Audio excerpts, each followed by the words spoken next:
मैं आपकी मदद कर सकता हूं, आपका तमाम कर्जा उतारने में। आपको भी तो एक टेंशन फ्री लाइफ गुजारने का हक है।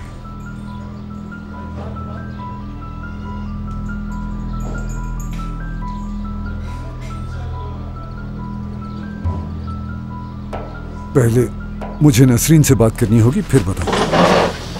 हिकमत साहब, एतबार कर सकते हैं आप मुझ पे। इन पैसों से आपकी परेशानियां खत्म हो जाएंगी। कल क्या लेकर आए इसके बारे में ना आप जानते हैं ना ही मैं। तो बेहतर यही है कि आप अपनी जिंदगी में ही अपनी बेटी की शादी कर दें। अब फैसला आपका है। आप जो भी फैसला करेंगे मैं उस फैसले का एहतराम करूंगा हिकमत साहब।